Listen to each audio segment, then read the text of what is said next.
Man, isn't it so great that there's an endless supply of hate preachers? I will never, ever run out of content and things to make fun of that they do. Unfortunately, though, the things that they do and say also end up hurting people, so we do still have to do the content to call attention to it, because maybe then something will eventually happen.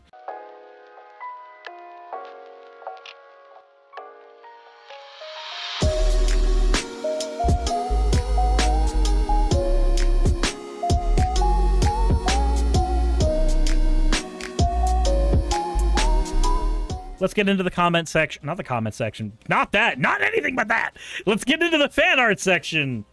And then we'll get into the topic at hand. First one here is from Naki, Drywall Suris. And then from Fluffy B1, here, Drywall Munchers. Apparently it's Stoff saying, I've saved you the best part. And why are we eating... Why so much drywall? And then from Jack and Quit, it's more drywall. It's a drywall sandwich. Because there's got to be more drywall. Always. It's always more drywall. The world is drywall. They're fucking half Brian. Shit in mouth. Drywall. That's BS. I would never give anyone the best part. Anyway, let's go ahead and talk about... 1000, oh boy, do I love hate preachers. Can we please put them into a field of battle? Ooh, my lol. God. Thank you, Salem, for the 1,000 bits. Jesus Christ. So, the guy we need to talk about today is from Beulah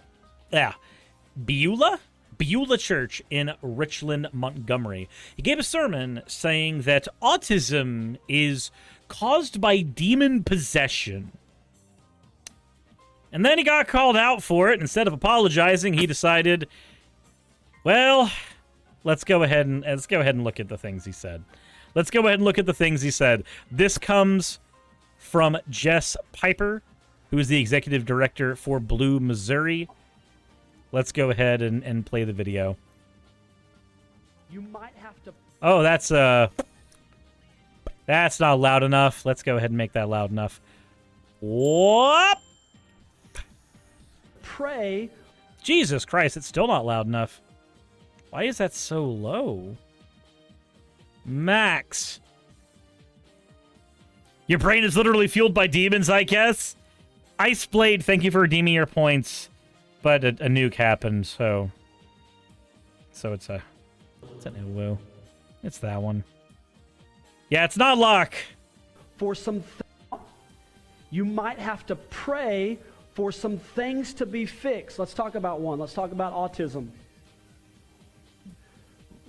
Rick, did you just go there? Yeah. Like, I know a minister who has seen lots of kids that are autistic, that he cast that demon out and they were healed, and then he had to pray and their brain was rewired and they were fixed. So...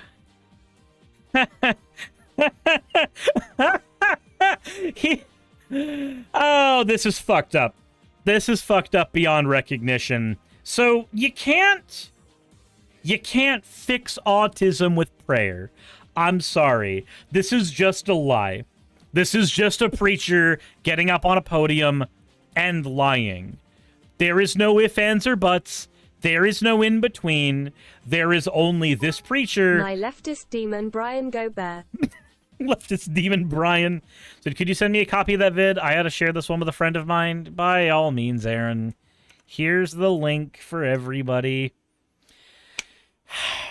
So what is autism exactly? Well, it's not something God's gonna fix right now.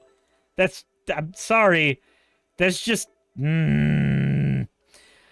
So, autism spectrum disorder is a developmental disability caused by differences in the brain.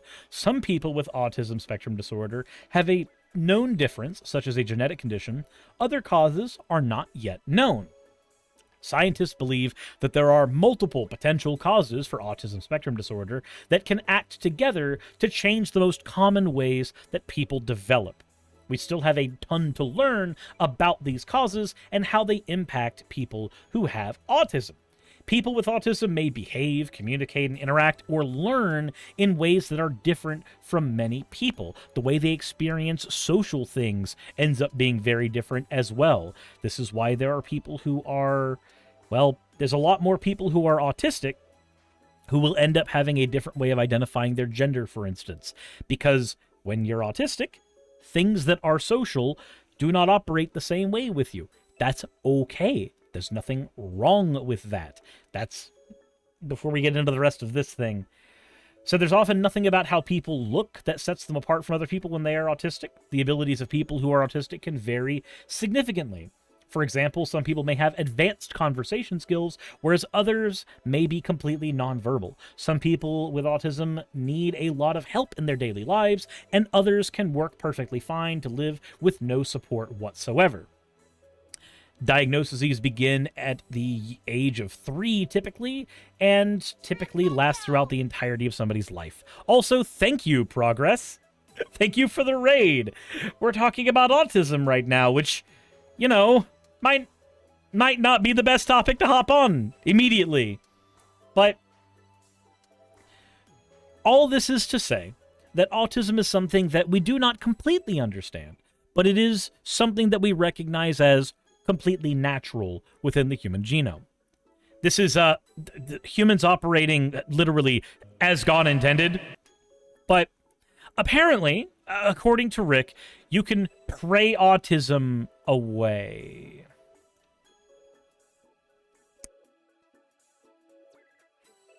So, how would that work? How would you figure that out? Like, let's say you've got somebody who's 8 years old, and you had the pastor touch them. How are you going to measure that they suddenly became less autistic? Or not autistic at all? How are you going to measure that? Because even diagnosing autism can be really difficult because there's no actual medical test for it. We don't have a blood test or anything to diagnose the disorder. Literally, doctors can only look at a person's behavior and their development to make a diagnosis. That's it. Autism can be detected at 18 months of age or younger. By age 2, an experienced professional can figure this out a little bit within some degree of reliability, but many children don't even receive a final diagnosis until they're way, way older. Some people aren't diagnosed until they're adults, and this delay means that people with autism might not ever get the help that they need or the learning help that they need. But here's the thing, this preacher is basically saying, with prayer we can fix that. Now, there are some countries that actually make it impossible to immigrate to them if you are diagnosed with autism. I think this is stupid, but those countries exist, irregardless. And so, what this preacher is basically saying is that with just a few magic words, we can make it to where you can immigrate to one of these countries. Because, you know, the autism will just disappear, I guess. I don't think that's the case, but let's continue the video, I suppose. Yeah, I just went there. I mean, you can get online and see lots of examples of it. If I can get online and see lots of examples of people doing exorcisms. They're all fake, but I can find them. It's not demonic, then we have to say God made them that way. Yeah, he did. God made malaria too. What the fuck do you want? Like, that's the only other explanation. Why is my kid have autism? Because God made them that way. I mean, I'm not Christian. I don't have to wrestle with this problem. But you do. Well, either the devil's attacked them, he's brought this infirmity upon them, he's got them where he wants them, and or God just doesn't like them very much and he made them that way. Wait a minute. So if somebody was born crippled, does God just not like them very much? Is that what you're saying? Do you have a God that just doesn't like people very much when he births them differently? This is the most ableist shit I've heard in the last, like, 48 hours. And I've been on Twitter, so trust me, that means more than you might think. But, okay. This is a guy, I mean, the text even says it, he serves on the Stoutland School Board. This is a guy who has at least a small measure of influence on other people's kids. This is a guy who has a congregation of people willing to listen to what he has to say that think that he has a good point. Why is he on a school board? Why does he have the ability to sit here and say this to a lot of people? Well, on the one hand, freedom of speech, but on the other hand, there's a fine line between what is okay and not okay to say in front of a group of people, and I think telling a bunch of people in that group that God just doesn't like autistic kids, or Satan tempted them and fucked with them somehow, and you're not supposed to like that either, so really there's no world in this man's mind where somebody with autism gets to just exist and live a happy life. They're either touched by Satan or fucked by God. And either way, the default response to either of those things is that Christians aren't supposed to like it. The only logical conclusion from what he's saying is that Christians shouldn't like autistic kids. Well, my God doesn't make junk. Actually, you have a lot of junk DNA, and God made that. God doesn't make mess-ups. He does. Sometimes he fixes those mess-ups with a global fucking flood. Well, my God doesn't make junk.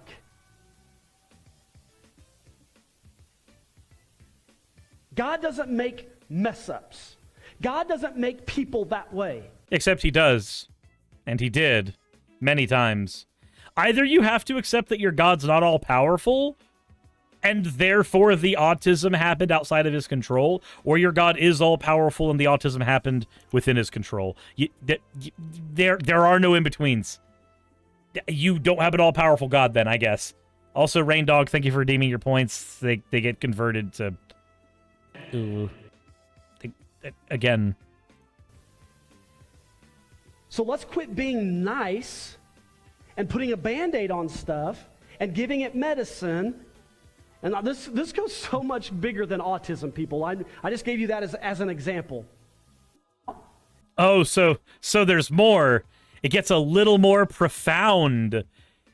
Oh, boy. Oh, boy. So, I do have one more counter, though.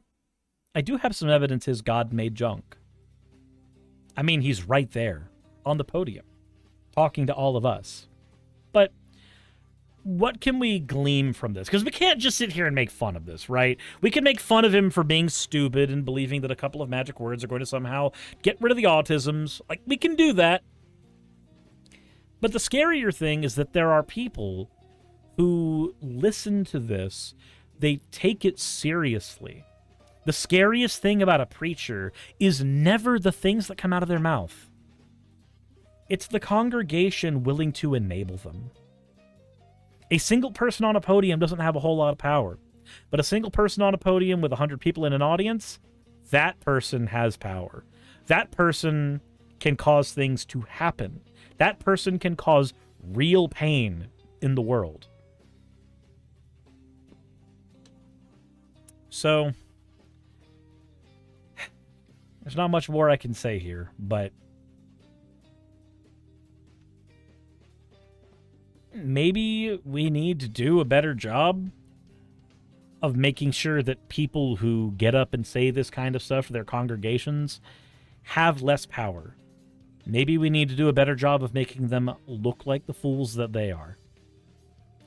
But, with that said, let me know what you guys think in the comment section below. Hit the like button if you haven't already, and as always, everybody, insert end the video tagline here.